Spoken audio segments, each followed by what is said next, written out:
ये बात तो सब जानते ही हैं कि भगवान शिव को कई नामों से पुकारा जाता है।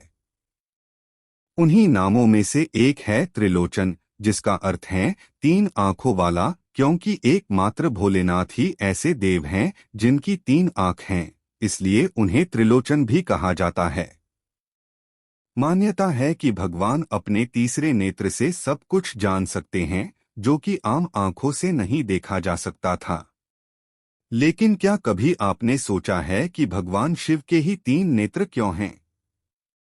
तो चलिए आज इस रहस्य के पहलुओं से पर्दा उठाते हैं और आपको बताते हैं शिव के तीसरे नेत्र यानी तीसरी आंख के पीछे की पूरी कहानी।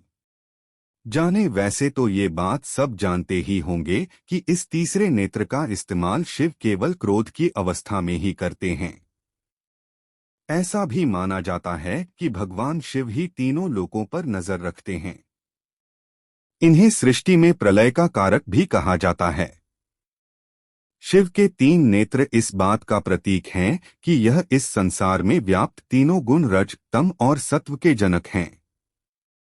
इनकी ही प्रेरणा से रज, तम और सत्व गुण विकसित होते हैं। भगवान शिव की तीसरी आंख उनका कोई अतिरिक्त अंग नहीं है, बल्कि ये दिव्य दृष्टि का प्रतीक है। ये दृष्टि आत्मज्ञान के लिए बेहद जरूरी बताई जाती है।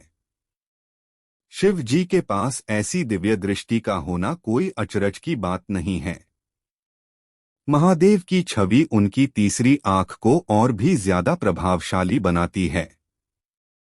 शिव की तीसरी आंख के रहस्य में कई सारी कथाएं प्रचलित हैं, लेकिन इस संदर्भ में एक ऐसी कथा प्रचलित है जिसका जिक्र अक्सर किया जाता है। यह कथा है कामदेव को तीसरी आंख से भस्म कर देने की कथा। एक समय की बात है जब पार्वती जी ने भगवान शिव के पीछे जाकर उनकी दोनों आंखें अपनी हथेलियों से बंद कर दी। इससे सारे संसार में अंधकार छा गया, क्योंकि माना जाता है कि भगवान शिव की एक आंख सूर्य है, दूसरी चंद्रमा। अंधकार होते ही समस्त संसार में हाहाकार मच गया। तब भोलेनाथ ने तुरंत अपने माथे से अग्नि निकालकर पूरी दुनिया में रोशनी फैला दी। रोशनी इतनी तेज थी कि इससे पूरा हिमालय जलने लगा। ये देखकर मां पार्वती घबरा गई और तुरंत अपनी हथेलियां शिव की आंखों से हटा दी। तब शिव जी ने मुस्कुराकर अपनी तीसरी आंख बंद की।